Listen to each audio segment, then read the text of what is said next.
Hello, friends! Today we are reading also from the Bible at page 52. So, Anne, please. There was food. There was food. There was family. There was family. Very good. Ce înseamnă there was food? Exista. Ce aveau ei aici? Mâncare. Very good. Food înseamnă mâncare. There was family. Exista sau era? Familia. Exista familia, sigur că da. Deci aveau mâncare, aveau familia cu ei, da? Hai să vedem mai departe. There were God's animals. Animals. God's animals înseamnă animalele lui Dumnezeu. Deci erau animalele lui Dumnezeu. Era acolo și mâncare, era și familia și erau și animalele lui Dumnezeu. Ce zici tu? Dintre toate animăluțele astea, which one is pink? Acesta este roz, sigur că da. Ane, văd că și tu ai un pic de roz pe tine și te-ai îmbrăcat foarte frumos și elegant. Îmi place și coafura ta. Ia stai puțin să văd. Ia, întoarce un pic acum. Vai, ce frumos. Ai văzut și eu am un codiță pe tine. Hai să desenăm un porcușor, vrei? Este un pui de porc, nu este chiar un porc. Deși ți-ți plac și cei care sunt mai mari, nu-i problema? Ok.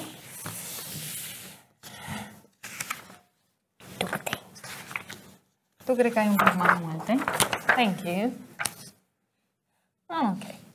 Ce le-ai pus deoparte? I don't need them. Nu am nevoie de ele. Și-am două. Ok. Hai să le punem un pic așa, să se vadă bine. Please, have your marker. Have a marker. Okay. And as we can see, the pig has got big eyes. So let's begin with 2 big eyes. Wow, very big eyes. Okay, a little circle here and a little one here.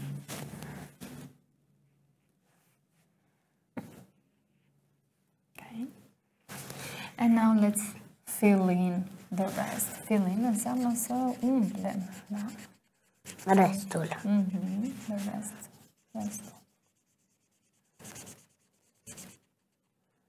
The pig has got shiny eyes. Shiny înseamnă strălucitori. Ochi strălucitori. Shiny eyes. I-am făcut giganți, ca zis mari. Gigantic. Huge. Immense. Huge. Oops. No problem. Our pig doesn't mind. No? Doesn't mind. Nu-l deranjează. Okay. And now let's draw something like a triangle, ca un triunghi, dar mai rotunjit, așa, colțuri rotunjite. Okay. And another triangle here. Ele fac ovale. Nu prea are porcușorul urechi ovale. And the upper head, da, partea de sus a capului. Okay. And now we are going to do a short line here.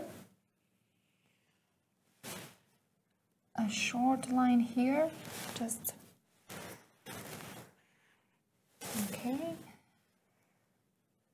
A small triangle here and a small triangle here.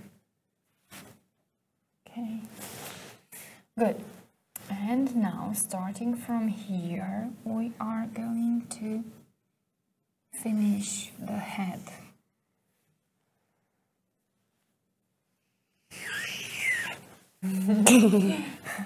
Asta zici că mai multă.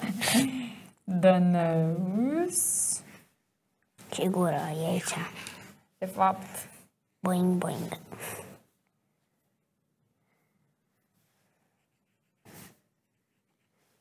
okay. And the mouth. And now the body.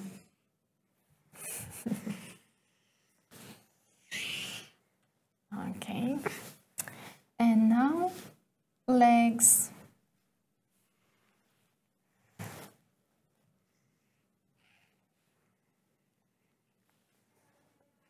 Are copite. Okay. Mine is in the air. mâncat prea mult. Are un picior în aer. And the tail. Okay.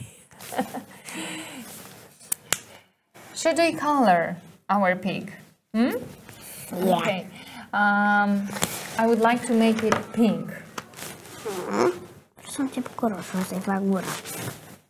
Okay, I think I will do the same. Pentru că porcul nu are dinți. Are, dar sunt cam micuți, nu prea îi se văd. Atunci hai să-i facem. Nu-i face, că arată după aia ciudat așa.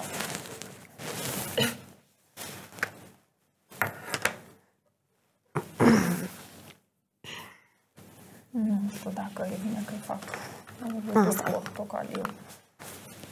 Ar fi trebuit un roz așa mai deschis decât restul, da?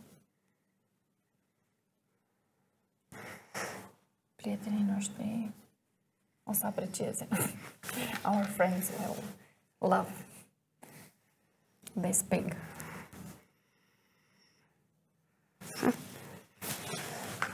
Ce cum mai fac roz?